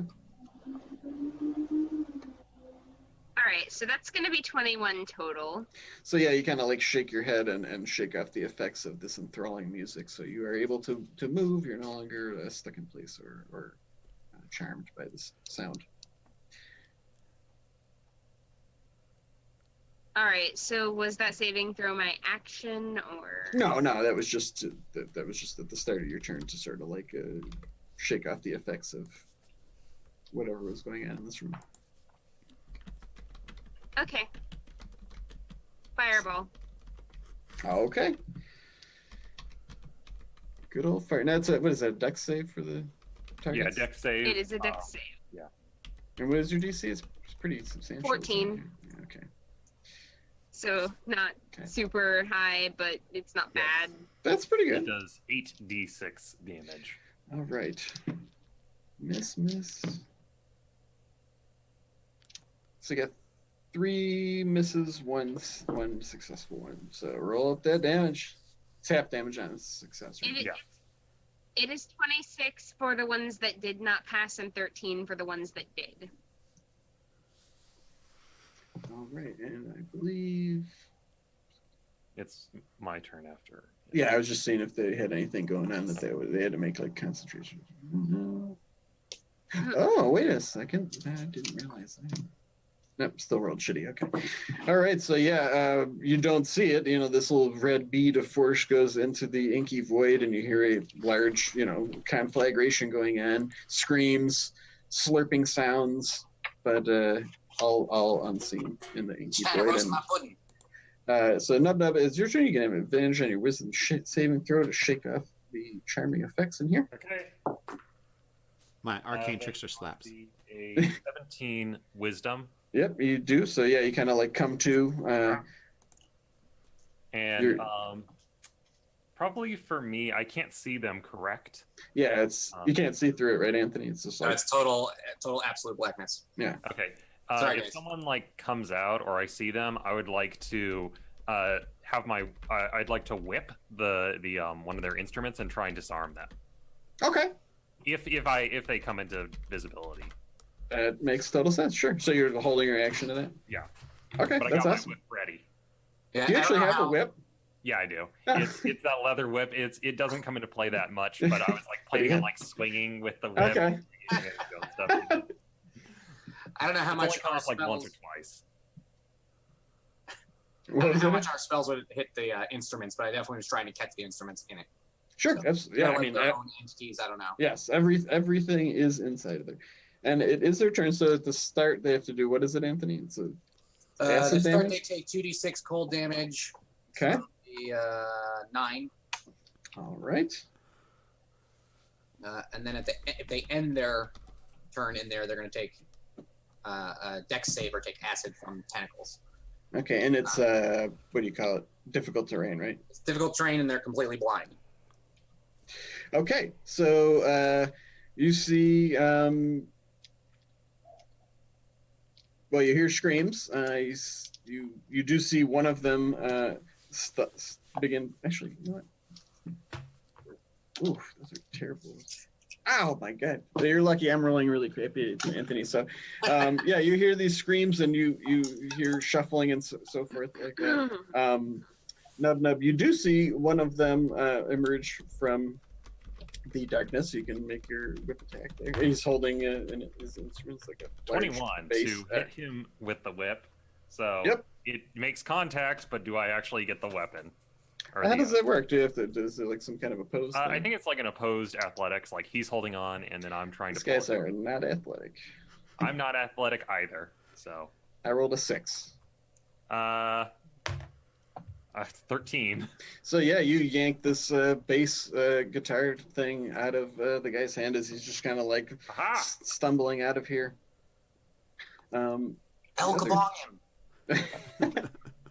And yeah, you kind of like pull it towards you. It's kind of like skittering across the floor. Meanwhile, like all the people that have been around the stage sort of enjoying it are now screaming in terror and running.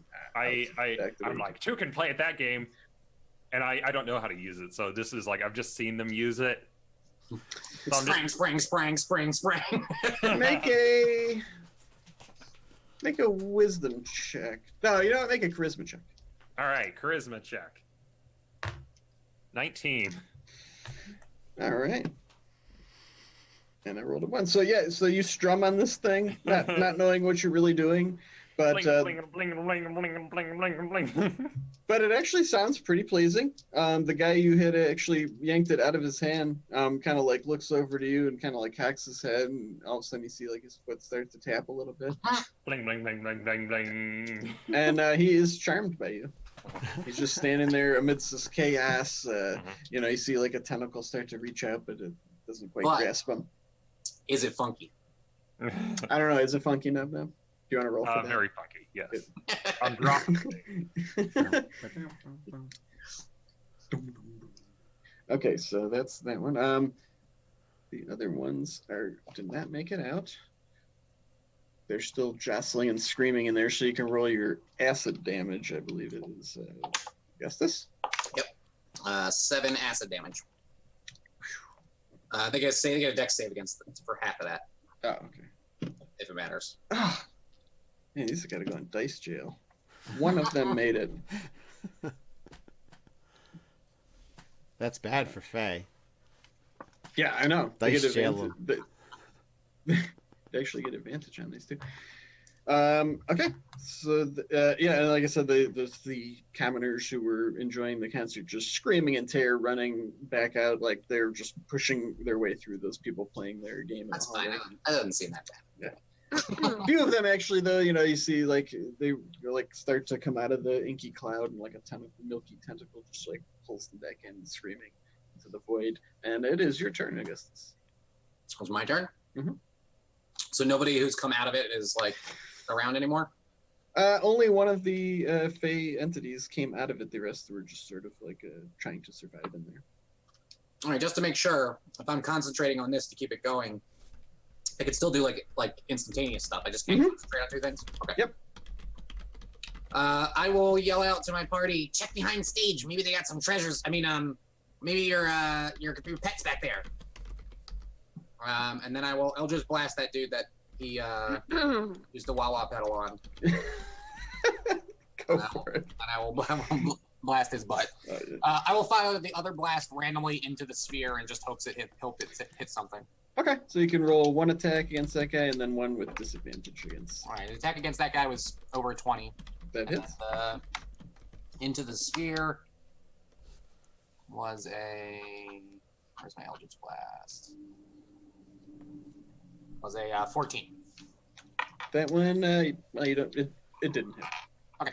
So you don't know, but I might as well just tell you. All right, the guy I did hit can take 8 damage, and if there's, I just said, "Woo!" That's a lot. he takes 8 damage, and if there's anybody next to him, they're going to take 4 damage. Yeah. So one of the commoners takes a splash of your sploosh, your Eldritch. What is it called? Eldritch. Eldritch Splash. Splash. Yes, that's what we're calling it. It splashes up on him. All right, Stan, it is your turn. Do I think Nub Nub has broken out of whatever was happening? Yeah, man, he's slapping that funky bass right next. Oh yeah, to that's him. right. He ended up doing stuff. Mm-hmm. Yeah. So that's good. I don't have to babysit him now. He's having an impromptu jam session, fish style. I'm interested in seeing what's in that back room, especially because I have no interest in the black tentacle jello mass. No, that doesn't sound fun to you. Nope. Hop on in. The void's fine. So yeah, you creep around the back there. Are you just like boldly striding back there, or what? I'm worried that there's a trap or something, so I will give everything a little glance over, because this place is strange. It is strange. So make a perception check. Sure.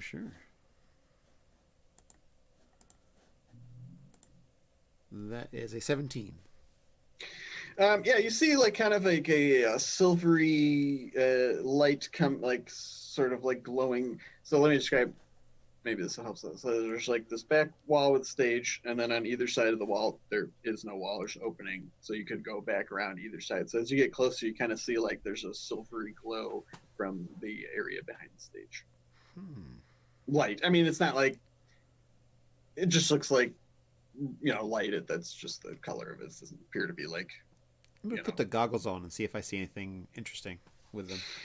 All right. So yeah, as you do, you see suddenly there's like a thick sort of opalescent mist.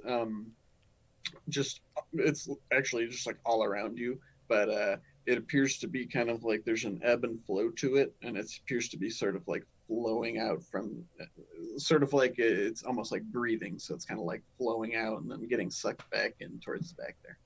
Hmm. Does it look like it's coming from an object or just a centralized point?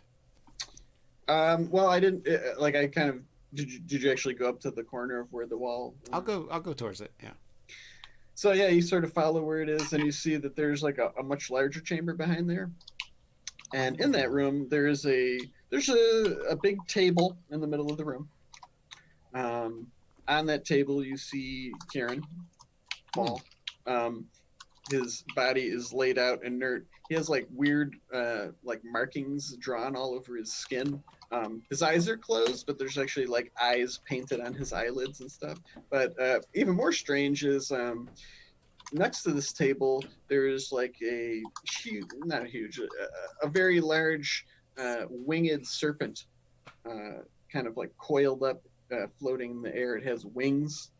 Uh-huh. And like feathered wings, and it's sort of like coiled up, floating in the air. In front of it, also floating in the air, is like a large tome, open, and you see like the page is just kind of flipping by itself, and it is what you see beyond the backstage. Is the serpent reading, or is It appears to be. It's sort of like peering at this book, and you see like a page flip.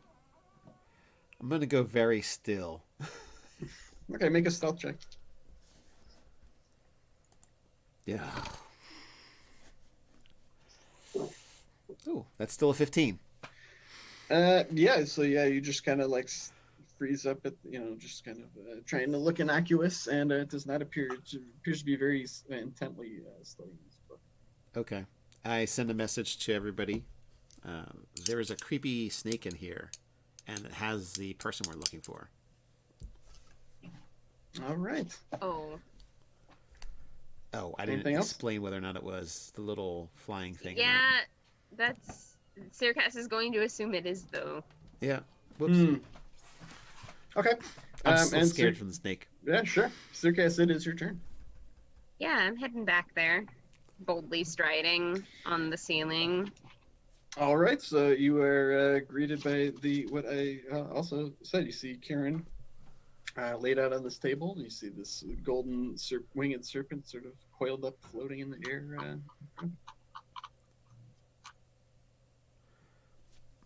Yeah, what is the meaning of this? You say that? Yes.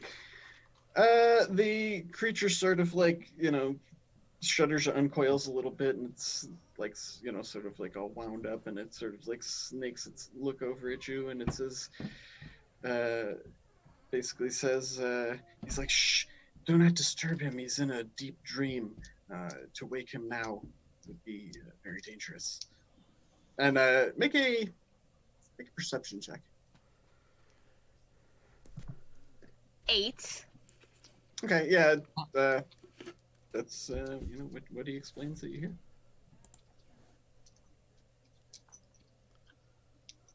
Dangerous to whom? To himself, he's deeply in a dream state. I need him. Why? Says that he's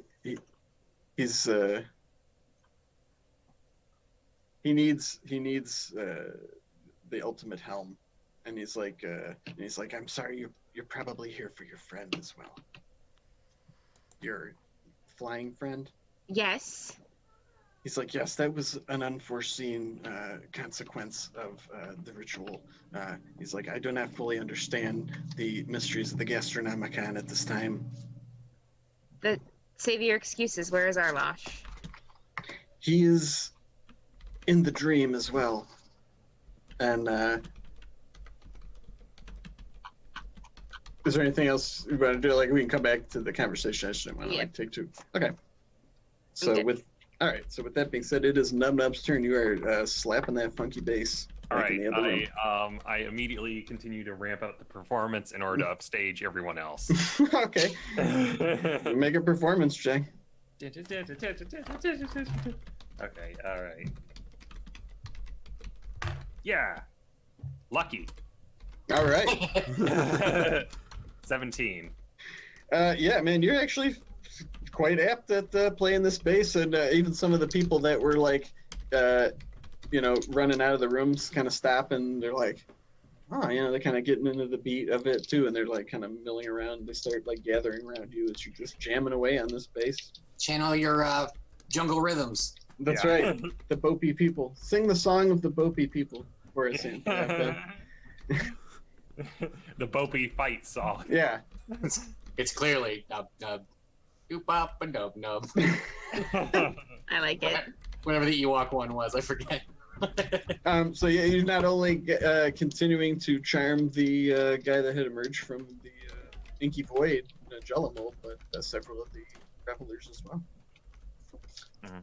And it is their turn. So sorry, tab here.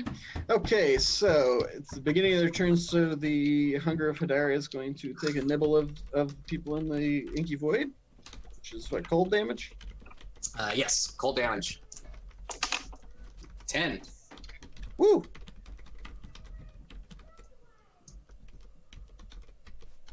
Oh, man. Someone said you're playing the Seinfeld theme. Me? oh, nub nub. That's so funny. And the three that were still in there, actually, you see like a sort of like puff of smoke appear on the outer edge of the inky void, and they kind of like face step out of there, look around real quick, and they are going to shoot arrows at Augustus and Nub Nub. And Circus, you're like around the corner. You're not even in sight. So Augustus, you got 2 coming at you. They come out with bows? Yeah. Oh. They face stepped out of there. That's a, let's see, one is a 20 and the other is a crit. Those both crit. So we'll do the crit first. So that is going to be 28 points of damage. Well, in case it matters, 11 of it is piercing. None of them matter. 16 of it is psychic. 28. Yeesh. Yeah. And then on Nub Nub, I wail in pain. Ah, they're killing me up here. I got another crit. Okay. That is going to be 7 piercing Okay. and 6 psychic damage.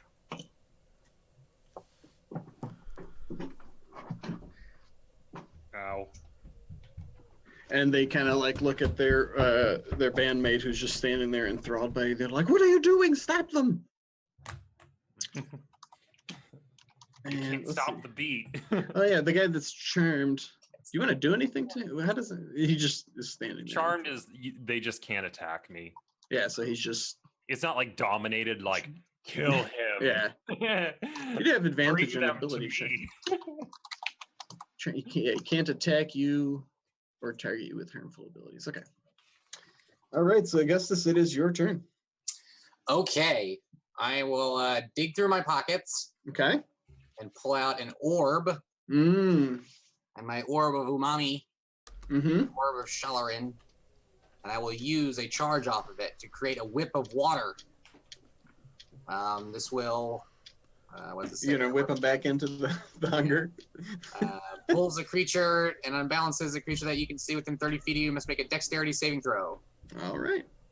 You did not tell me what the DC is, so I don't know what it is. You tell I me. actually had that on a card right here. It was 15. Sorry. Okay. And I rolled a 3. So Right, so they are pulled.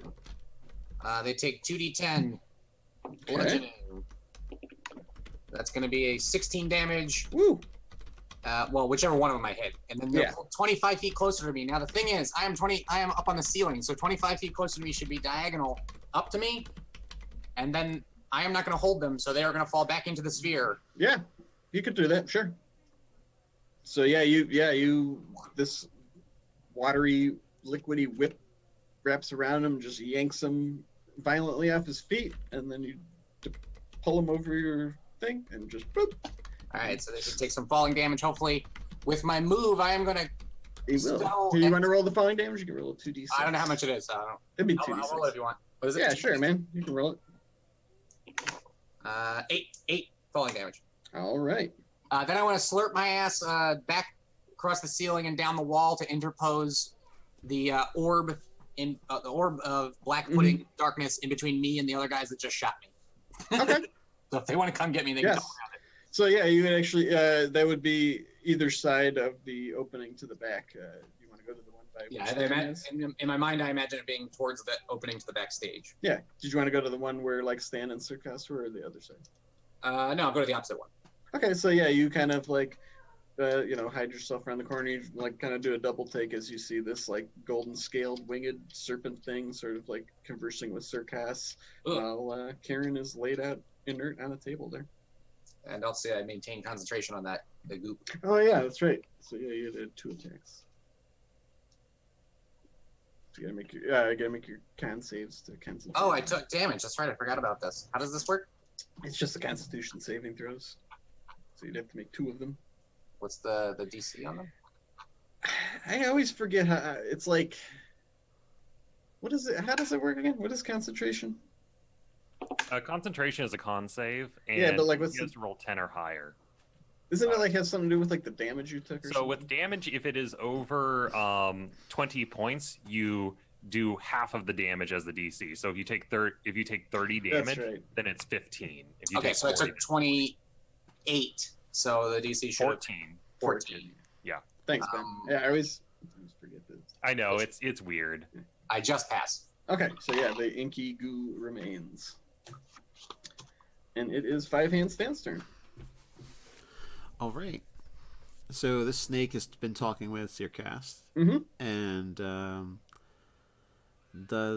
I'm kind of concerned that the snake is speaking true. That if I snatch away the little guy, he's going to have problems. Yeah, make an insight check. Okay. I will do that. I will do it averagely. Let's see. 14. Yeah, it seems to all intents and purposes be telling the truth. Okay. Well, then I won't steal its book either. It might need it for whatever's happening to them. All right. I'm just gonna look around the room, try and remain hidden. Okay. Make a See. stealth check. Just try and see when I have to kill something if I do. That stealth is a 25. Okay, so yeah, you're kind of slinking around the room. As you do that, you see that the serpent sort of like eyes you anyway. It's just kind of like watching you go around the room, and it sort of addresses you as well, and just says something to the effect of like, that he sees you and he's just like, I'm sorry for the desperate measures I took, but he's like, you must understand, you've come into my home here, and you're now, kind of like cocks an ear to the outside. It's like, it sounds like you are violently attacking the performers of the party. But he's like, if you wish to help your friend, I can make that happen as well. But he's like, I truly had no other choice. And is there anything else you wanted to do on your turn, Stan? Yeah. I'll just say, tell us what this issue is that you have no choice and needed to do this. And the guys outside attacked us. Sure. Did they? Oh yeah. Well, yeah, that's true. So make a perception check, Stan. Sure. Oh. 12. So you actually, after hearing the serpent talk a couple of times, you actually kind of perceive that his voice is familiar. It actually sounds like a Waylock, the person that you had met with, Ran's fiance. Huh. And he explains very quickly that explains that he has come from far away. He's like, he says he's the last of his kind. He's like, I have no other choice. The Vodani had wiped out my people. We were to be guardians of the spheres beyond the weird. He's like, and I escaped that era only by escaping into the void. And he's like, I've only awakened in recent times, and he's like, I need to get back there. He's like, and he kind of like looks at you, and he actually has a pretty good sense. So he kind of like gets the sense that you're skeptical and so forth. And he's like, he's like, I see the look in your eye. I know that you doubt my interest in your friend Ron. He's like, I truly have come to care for him, but I also need him and him. And he kind of gestures to Kieran. And since Circus, you're there too, and it's your turn next too, is there anything you wanted to add into this conversation?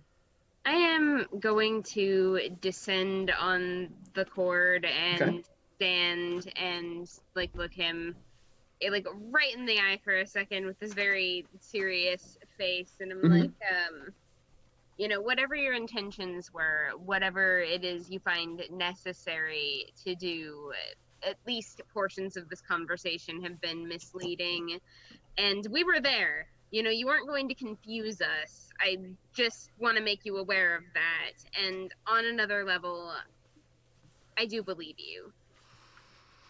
I have heard the void call. He's like, yes, I can see it. I can sense it in you. He's like, and he kind of like gestures to the Gastronomicon there before him, and he's like, I truly am sorry for the disappearance of your friend. I did not intend for that to happen, but he is safe. He is actually evolving inside of the dream right now. Do you wish to help him? Yes. Okay. And he sort of like cocks a head, and you see him like close his serpentine eyes, and sort of like all the revelers and things like that were in the hallway that you guys see sort of like just immediately sort of like go inert, like not dead, they just sort of like power down. They're just sort of standing there listlessly, including the Eladrin that were playing the instrument, but you can still hear Nub Nub slapping away at the funky bass from the other one. So we kind of drop out of combat then. I don't know. Unless you still wanted to eviscerate the band members. For me, I'm probably just continuing to try and entrance people, and so Sure. it's like if any of them come out, I'm gonna drop the funky bass on them. Just Gotcha. like drop the bass on them, like Literally, you're like, that's what we're supposed to do, right? Hit him with it. You drop it at him. No, yeah, it's Okay. yeah, There you that's why I'm continuing to play. Wait. Well, these guys are getting away with it? I don't know. That's up to Look you. at me. I'm full of arrows. I'm bleeding everywhere here. I healed him. Compensation. 3rd level healing word. I'm wounded. I'm like, I'm cut up. My outside's all shredded. My clothes are ripped. I can't believe you're going to let him get away with this. You get 10 hit points back, Justice. Actually, yeah, I was gonna say the serpent as well. He's like, I do apologize. They do get a bit overzealous and hot-headed at times, and he will also cure wounds on you if you allow him to. He's gonna kind of like fly through the air towards you.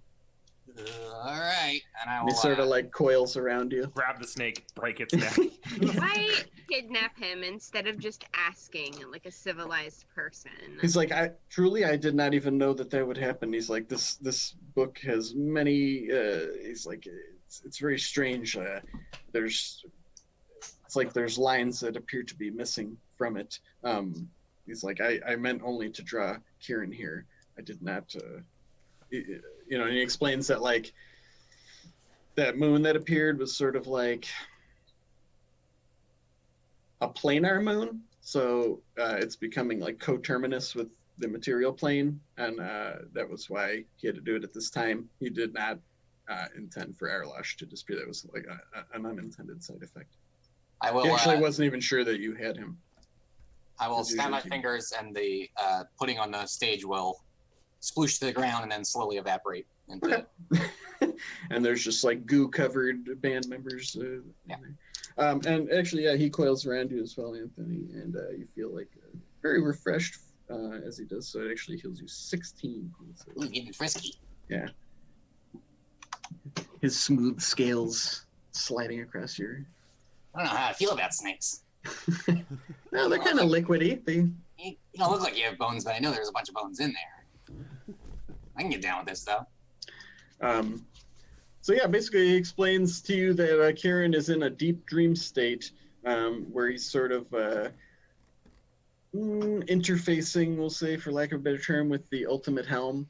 He did not intend for Arlash to be drawn into the dream as well, but he is there too. If you wish to go into Kieran's dream, you can do so. I don't even hesitate. Let's do this. What about the rest of you? He's like, I do not anticipate that it is, deadly in there, but there are dangers of the dream realm. What happens when Sirkas goes in? Are you asking him that? No, I'm waiting to see what happens. Oh, well, she hasn't gone in yet. Oh. Do you? Well, I mean, if you want, he'll, kind of Do like. we all have to go in at once? No. I'm gonna see what Draw happens. me in, show them that it's safe. Sure. I Okay. do not care for the dangers. All right, so Sirkas, you sort of, he prepares an area for you to, or wherever you want to rest comfortably while you do this. He flips through. Did anybody have the goggles on? I do. You still? Yep, I still have them. I didn't take them off since I saw the pulsating, breathing stuff going on. That's right. Waylock actually asks you if he can use them. He notices them on your face. He's like, that could possibly be what caused the error in my interpretation of the Gastronomicon. He's They like, help you see. That's right. But yes, he's like, those actually come from the sphere where I originated from. You can borrow them, I say. You can borrow them. Sure. So, like, he kind of slips them on over his. We'll say he turns back into his Waylock form. Okay. Which, as you remember, was an elven man. And he puts them on and sort of like is looking at the Gastronomicon and just starts like chuckling to himself. He's like, of course, I can't believe I missed that. He's like, and he kind of, explains that it does the same thing as it did with your book, as you can see lines that weren't there. So yeah, Sirkas, he prepares an area for you. He is going to cast a modified version of Dream, and you awaken in sort of it looks like a well, we'll say it's like a platform, it looks like a stone garden sort of thing that's just floating in a multicolored gaseous area. There's like archways on 4 of the sides with like ramps leading up to other platforms that are floating in this mist. And in the distance you see like a green glow. It's like a giant version of that gem that's around Kieran's head. And you suspect that is where it is. As you guys see that Sirkas just appears to slumber much like Kieran is there as well. So her physical body's still here? Yeah. Oh, I don't like that. And he explains, he's like, once in the dream realm, he's like, you should be able to affect the physics of it somewhat. He's like, I'm not anticipating there is any danger, but, like in any sort of, planar or mental travel, there's always some danger, but he's like, I'm not into, I would never willingly put someone in danger like this. Yeah. I ain't doing that. Okay. You guys are welcome to go in. I'll look over your bodies, make sure we don't, do nasty stuff to you. But I'll go in as well. Okay. I talk to Waylon. Mm-hmm. Is there a way to shove Augustus into this? I really don't want him here by himself. It's like, I mean, there are, yes, but I would not presume to do so. He's like, I wouldn't willingly, I have another option is that I could do the conjure animals and summon a bunch of watchdogs to like guard over us. You could. Oh, they stick around for hours and you don't have to concentrate on them? Let me just double check.